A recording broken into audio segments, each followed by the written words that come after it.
Hello dear students, welcome back to my channel. So ఈ వీడియోలో మనం ట్రిపుల్ కాల్యూమ్ క్యాష్ బుక్ ఒక practical ప్రాబ్లమ్ని అయితే చేద్దాం. సో ప్రీవియస్ వీడియోలో triple column cash book theoretical framework నేను ఎక్స్ప్లెయిన్ చేశాను. సో ఇంకా ఎవరైనా ఆ వీడియో చూడకపోతే ఆ థియరీని బాగా విన్న తర్వాతనే మీరు ఈ వీడియోకి రండి. ఎందుకంటే మీకు థియరీ పైన నాలెడ్జ్ ఉంటేనే triple column cash book practical ప్రాబ్లమ్ని చేయగలుగుతారు. సో అందుకని ఏంటంటే ఫస్ట్ మీరు triple column cash book theory fundamental rules and conditions నేర్చుకున్న తర్వాతే ఈ ప్రాబ్లమ్ని చూడండి, మీకు ఈజీగా అర్థమవుతుంది. Okay, so triple column cash book ఒకసారి మనం ప్రొఫార్మా చూసినట్లయితే date, particulars, LF, cash, bank, discount allowed.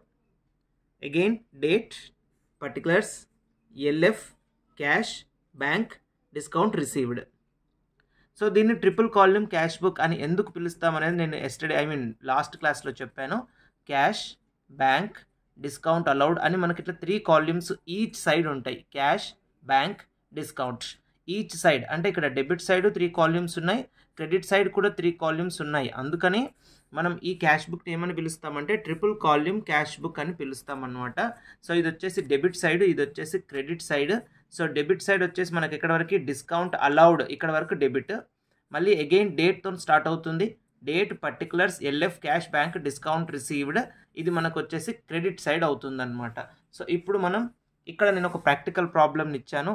So ఈ ప్రాబ్లమ్ని మనము ట్రిపుల్ కాల్యూమ్ క్యాష్ బుక్లో ఎలా రికార్డ్ చేయాలి, పోస్టింగ్స్ ఎలా చేయాలి అనేది నేను మీకు ఎక్స్ప్లెయిన్ చేస్తాను. సో దానికంటే ముందు ఫస్ట్ ఏంటంటే మనం ఒకసారి రూల్ని గుర్తు చేసుకుందాం. మన బేసిక్ రూల్ ఏంటి? If cash is coming, if cheque is coming debit side, if cash is going, if cheque is going credit side. Okay కదా, క్యాష్ వస్తే డెబిట్లో రాయాలి, క్యాష్ పోతే క్రెడిట్ సైడ్ రాయాలి. కానీ కాంట్రా ఎంట్రీస్ అని చెప్పి నేను ఒకటి చెప్పాను కదా. సో ఆ కాంట్రా ఎంట్రీస్ అక్కడ మాత్రం మనం 2 సైడ్స్ రాయాలి, అంటే డెబిట్లో రాయాలి, క్రెడిట్లో రాయాలి. సో ఆ కాంట్రా ఎంట్రీస్ కూడా నేను ఈ ప్రాక్టికల్ ప్రాబ్లంలో మెన్షన్ చేశాను. ఆ కాంట్రా ఎంట్రీస్ వచ్చినప్పుడు ఎలా రికార్డ్ చేయాలనేది కూడా నేను మీకు ఎక్స్ప్లెయిన్ చేస్తాను. చాలా ఇంపార్టెంట్ టాపిక్ ఇది. ఎక్కడ కూడా వీడియోని స్కిప్ చేయకుండా జాగ్రత్తగా వినండి. ఓకే, సో ఫస్ట్ వచ్చేసి మనకు ట్రాన్సాక్షన్, ఇది కామన్ ఏ ప్రాబ్లంలో అయినా. So 2023 October 1st cash in hand 20,000 and cash at bank 15,000 and October 3 purchases 2,000, cash paid to Ravi 1,500, discount received 200, deposited into bank 5,000. చూడండి, డిపాజిటెడ్ ఇంటూ బ్యాంక్ అన్నాడు కాబట్టి ఇది మనకి ఏమవుతుంది? కాంట్రా ఎంట్రీ అవుతుంది. సో కాబట్టి ఈ ట్రాన్సాక్షన్ని మనం ఏం చేయాలి? ఇక్కడ 2 టైమ్స్ రాయాలన్నమాట. సో ఎలా రాయాలి అనేది నేను మీకు ఈ ట్రాన్సాక్షన్ వచ్చినప్పుడు ఎక్స్ప్లెయిన్ చేస్తాను. నెక్స్ట్ క్యాష్ సేల్స్, తర్వాత paid rent and received commission, తర్వాత విత్డ్రా క్యాష్ ఫ్రమ్ బ్యాంక్. చూడండి ఇక్కడ ఇంకొకటి వచ్చింది, విత్డ్రాన్ క్యాష్ ఫ్రమ్ బ్యాంక్. ఇది కూడా మనకు ఏమవుతుందంటే కాంట్రా ఎంట్రీ అవుతుంది. సో దీన్ని కూడా మనము ప్రాబ్లంలో 2 టైమ్స్ రికార్డ్ చేయాలి, డెబిట్లో రాయాలి, క్రెడిట్లో రాయాలన్నమాట. తర్వాత cash received from Guna, discount allowed and drawings. So ఇది మనకున్న ట్రాన్సాక్షన్స్, అక్టోబర్ మంత్ ట్రాన్సాక్షన్స్ ఇవి. దీన్ని యూజ్ చేసి మనము ట్రిపుల్ కాల్యూమ్ క్యాష్ బుక్ని ప్రిపేర్ చేయాలి.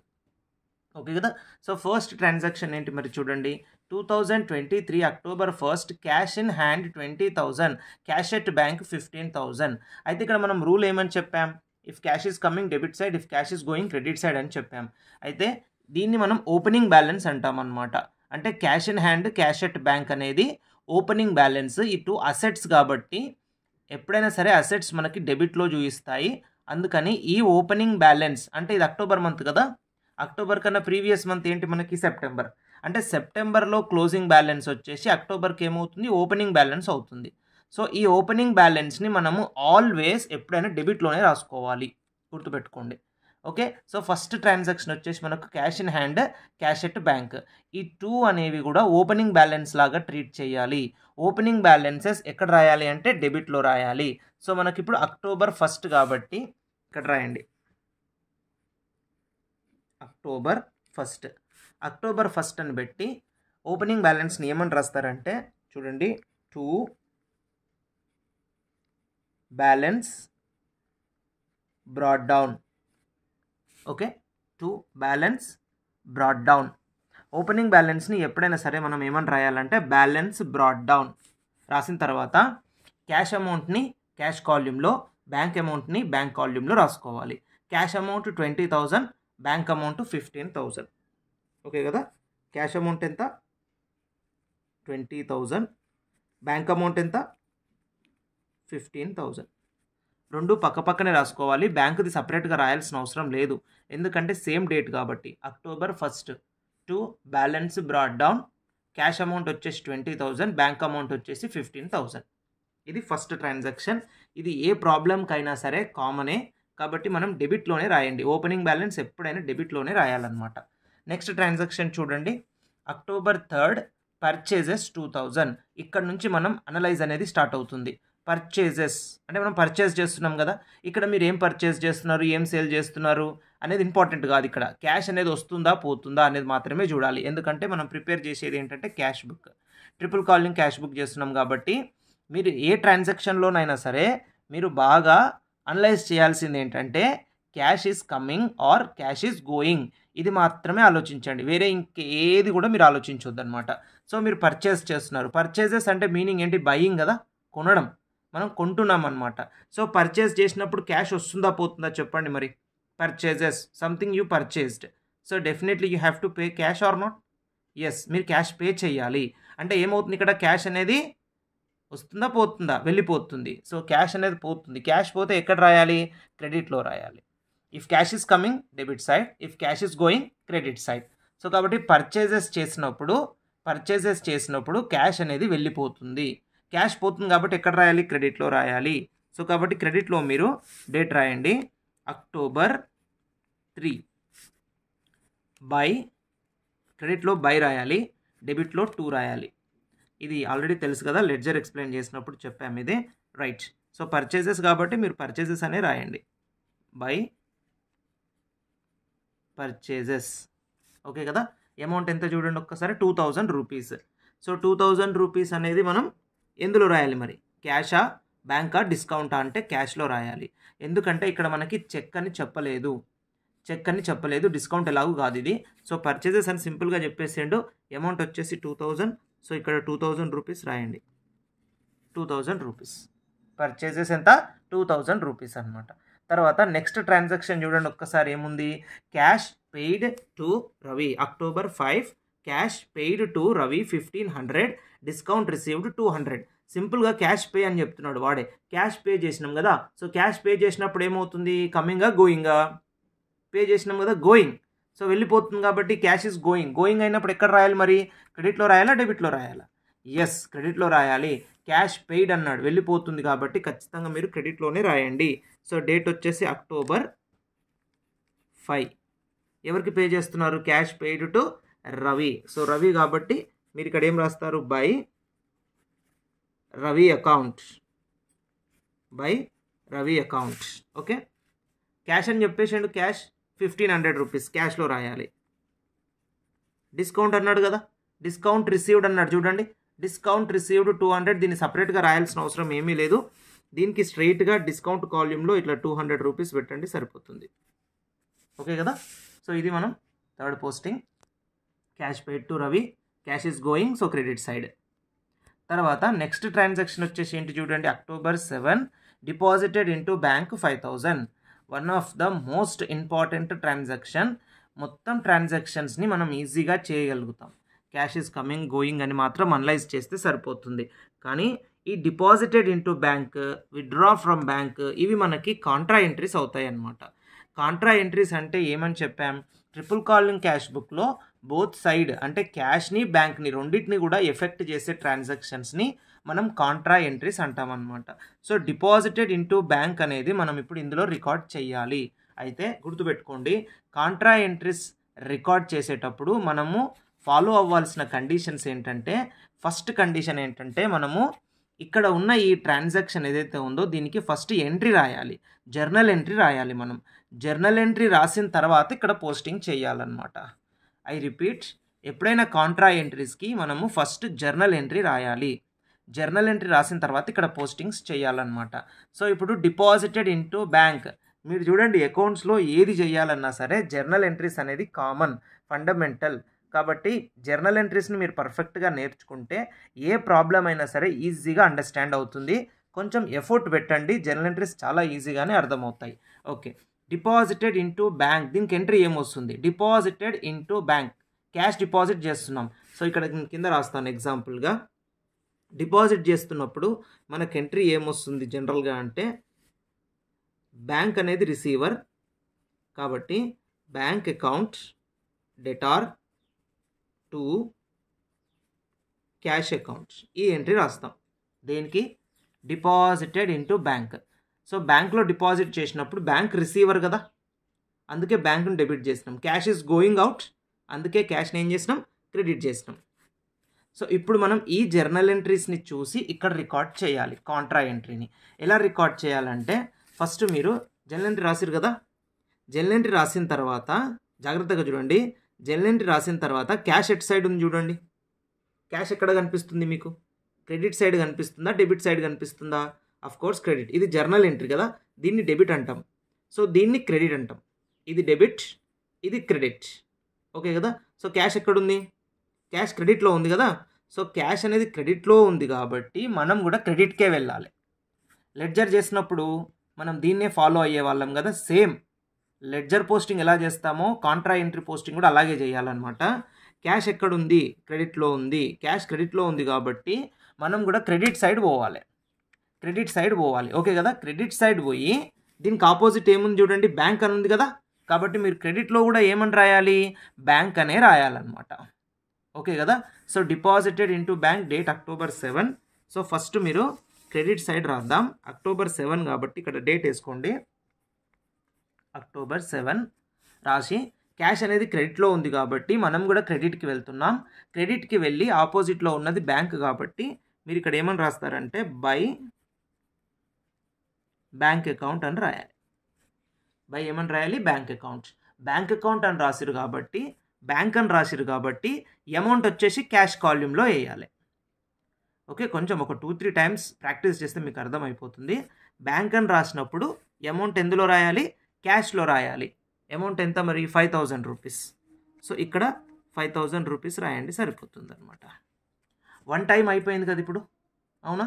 ఇప్పుడు మళ్ళీ సెకండ్ టైం ఇక్కడ రాయాలి డెబిట్లో. మరి డెబిట్లో ఏమని రాయాలి సార్ అంటే, ఇక్కడ ఏమని రాసిరు మీరు? ఇక్కడ బ్యాంక్ అని రాసిరు కదా. ఇక్కడ బ్యాంక్ రాసిరు కాబట్టి ఇక్కడ ఏం రాస్తాం మరి? అక్టోబర్ 7.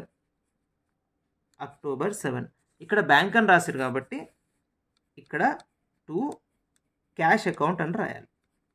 సింపుల్. క్యాష్ అని రాసినాం కాబట్టి అమౌంట్ ఎందులో రాయాలి? బ్యాంకులో రాయాలి. సింపుల్. కాంట్రా అదే ఆపోజిట్ అనమాట, అందుకని కాంట్రా అంటేనే ఆపోజిట్. సో క్యాష్ అని చెప్పారు కాబట్టి బ్యాంకులో రాసుకోవాలన్నమాట.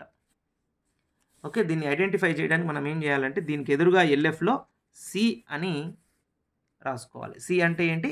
Contra entry. నేను మళ్ళీ ఇంకొకసారి ఎక్స్ప్లెయిన్ చేస్తాను, జాగ్రత్తగా వినండి. Deposited into bank, deposited into bank Contra entry అవుతుంది. డిపాజిటెడ్ ఇంటూ బ్యాంక్ మనం ఫస్ట్ జర్నల్ ఎంట్రీ రాయాలి. జర్నల్ ఎంట్రీ ఏమొస్తుంది? Bank account debtor to cash account అని ఎంట్రీ రాసుకోవాలి. ఇప్పుడు దీంట్లో క్యాష్ ఎక్కడ ఉందో చూడాలి. సో క్యాష్ ఎందుకు చూడాలి సార్? బ్యాంక్ ఎందుకు చూడొద్దు? బ్యాంక్ కూడా చూడొచ్చు, ఎట్లా చేసినా ఏం కాదు. సో మీరు ఇప్పుడు క్యాష్ని చూస్తున్నా ప్రాబ్లం ఏం లేదు, బ్యాంకుని చూసినా ప్రాబ్లం ఏం లేదు. ఏదో ఒక రకంగా నేర్చుకోవాలి కాబట్టి క్యాష్ ఎక్కడ ఉంది? క్రెడిట్లో ఉంది. క్రెడిట్లో ఉంది కాబట్టి మీరు క్రెడిట్కి వెళ్ళాలి. ఫాలో అవుతున్నారు కదా. సో క్రెడిట్లో ఉంది, క్యాష్ క్రెడిట్లో ఉంది కాబట్టి మీరు కూడా క్రెడిట్లో వెళ్ళాలి. ఇది లెడ్జర్లో మనం చేసేటప్పుడు నేర్చుకున్నాం. క్రెడిట్కి వెళ్ళి దీనికి ఆపోజిట్ ఏముంది? బ్యాంక్ అని ఉంది కాబట్టి బై బ్యాంక్ అని రాయాలి ఫస్ట్ అయితే. ఓకే కదా. ఒక్కసారి ఇది రాసిర్రు అనుకోండి, ఇంకా మిగతా పోస్టింగ్స్ ఈజీ అయిపోతుంది. ఇక్కడ బ్యాంక్ అని రాసిరు కాబట్టి అమౌంట్ క్యాష్లో రాయాలి. బ్యాంక్ అని రాసినాం కదా, అమౌంట్ వచ్చేసి క్యాష్లో రాయాలి. సో ఈ సైడ్ అయిపోయింది, ఈ సైడ్ రండి. ఇప్పుడు ఇక్కడ బ్యాంక్ అయిపోయింది కదా, బ్యాంక్ రాసినాం కాబట్టి ఇక్కడ ఏం రాయాలి? క్యాష్ రాయాలి. ఇక్కడ క్యాష్ రాసినాం కాబట్టి అమౌంట్ ఎందులో రాయాలి? బ్యాంక్లో రాయాలన్నమాట. ఆపోజిట్. బ్యాంక్ అని రాసినప్పుడు అమౌంట్ క్యాష్లో వస్తుంది, క్యాష్ అని రాసినప్పుడు అమౌంట్ బ్యాంక్లో వస్తుంది అనమాట. ఇది మనకేంటంటే Contra entry, deposited cash into bank. Next transaction cash sales. Sales చేస్తున్నాం మనం. సో సేల్స్ చేసినప్పుడు ఏమవుతుంది? అమౌంట్ వస్తుందా పోతుందా? సేల్ చేసినప్పుడు ఏమవుతుంది చెప్పండి? సేల్ చేసినప్పుడు ఈ అమౌంట్ అనేది వస్తుంది. So cash is coming. 8th day 3,000 rupees. Cash is coming కాబట్టి డెబిట్లో రాయాలన్నమాట. ఓకే కదా. So October 8 to sales account ఎంతన్నా 3000 రూపీస్ క్యాష్లో రాసుకోవాలి. ఓకే, క్యాష్లో సేల్స్ చేస్తున్నాం, సేల్స్ చేస్తే అమౌంట్ వస్తుంది కదా. తర్వాత ఏమన్నాడు, October 10th paid rent 500 rupees. Paid అన్నాడు వాడే, క్లియర్గా చెప్పేసిండు పెయిడ్ అన్నాడు కదా. సో పెయిడ్ కాబట్టి amount is going. So going కదా. So October 10 by rent account. So rent account ఎంత, పెయిడ్ రెంట్ 500 రూపీస్ క్యాష్లో రాసుకోవాలి. ఏం చెప్పకపోతే క్యాషే అనుకోవాలి. తర్వాత 12th రిసీవ్డ్ కమిషన్. రిసీవ్డ్ అన్నాడు చూడండి, రిసీవ్డ్. ఇంతకుముందు పెయిడ్ అంటే గోయింగ్, ఇప్పుడు రిసీవ్డ్ అంటే కమ్మింగ్. సో ఇలాంటివి ఈజీ ఉంటాయి, కానీ ఈ కాంట్రా మాత్రమే కొంచెం క్రిటికల్గా ఉంటుంది అంతే. సో రిసీవ్డ్ కమిషన్ కమింగ్ కాబట్టి October 12 టు ఏం రాస్తారు, కమిషన్. ఓకే, కమిషన్ ఎంత మరి, కమిషన్ 200 రూపీస్ క్యాష్లో. ఓకే, నెక్స్ట్ వచ్చేసి ఏంటి, withdraw cash from bank. Yes, ఇప్పుడు ఇంకొక కాంట్రా ఎంట్రీ వచ్చింది, ఇది నేను ఎక్స్ప్లెయిన్ చేస్తాను. సో నాతో పాటు మీరు కూడా ఇది చెప్పడానికి ట్రై చేయండి. Withdraw cash from bank. నేను ఏమన్నాను, కాంట్రా ఎంట్రీ స్టెప్స్ ఏంటి, ఫస్ట్ జర్నల్ ఎంట్రీ రాయాలి. జర్నల్ ఎంట్రీ రాసిన తర్వాత ఎంట్రీస్ని చూస్తూ పోస్టింగ్ వేయాలని చెప్పాను కదా. సో మనం దీన్ని కూడా అలాగే చేద్దాం. మరి విత్డ్రా క్యాష్ ఫ్రమ్ బ్యాంక్, దీనికి జర్నల్ ఎంట్రీ ఏమొస్తుంది, విత్డ్రా క్యాష్ ఫ్రమ్ బ్యాంక్. దీనికి జర్నల్ ఎంట్రీ ఏమొస్తుందంటే చూడండి, cash account debtor to bank account. ఇది ఎంట్రీ దేనికి, విత్డ్రాకి. విత్డ్రా అయినప్పుడు ఎంట్రీ ఏమొస్తుంది, cash account debtor to bank account. Entry రాసినాం కదా. ఇప్పుడు క్యాష్ చూడండి, క్యాష్ ఎక్కడ ఉంది, ఇక్కడ ఇందులో క్యాష్ ఎక్కడ ఉంది, డెబిట్లో ఉంది కదా. ఎక్కడికి వెళ్ళాలి ఇప్పుడు, మనం డెబిట్లో ఉంది కాబట్టి ఎక్కడికి వెళ్ళాలి, డెబిట్కి వెళ్ళాలి. ఎస్ కరెక్ట్, డెబిట్కి వెళ్ళాలి. డెబిట్లో ఏమని రాయాలి మరి, ఆపోజిట్ ఏముంది, బ్యాంక్ ఉంది కదా. సో బ్యాంక్ ఉంది కాబట్టి మనం డెబిట్లో October 15 to bank account. Bank అని రాసినప్పుడు అమౌంట్ ఎందులో రాయమని చెప్పాను, బ్యాంక్ అన్నప్పుడు క్యాష్లో రాయాలి. ఓకే కదా. So withdraw cash from bank 3000 rupees. డెబిట్లో బ్యాంక్ రాసినాం కాబట్టి క్రెడిట్లో ఏం రాయాలి మరి, క్రెడిట్లో వచ్చేసి బై, అక్కడ బ్యాంక్ రాసినాం కాబట్టి ఇక్కడ క్యాష్ రాయాలి, సింపుల్. October 15 క్యాష్ అని రాసినాం కాబట్టి అమౌంట్ ఎందులో వస్తుంది, బ్యాంక్లో వస్తుంది. బ్యాంక్ అని రాసినప్పుడు క్యాష్లో రాయాలి, క్యాష్ అని రాసినప్పుడు బ్యాంక్లో రాయాలి. కాంట్రా ఎంట్రీస్ దేనిపైన డిపెండ్ అయినాయి, జర్నల్ ఎంట్రీస్ పైన. కాబట్టి 100% మనకి ఇక్కడ కాంట్రా ఎంట్రీ రావాలంటే మాత్రం కన్ఫామ్గా మీకు జర్నల్ ఎంట్రీస్ రావాలి. జర్నల్ ఎంట్రీ వస్తేనే, లేదంటే గుర్తుపెట్టుకోండి, డిపాజిట్కి ఏం ఎంట్రీ, విత్డ్రాకి ఏం entry. Deposit bank account debtor to cash account, withdraw cash account debtor to bank account.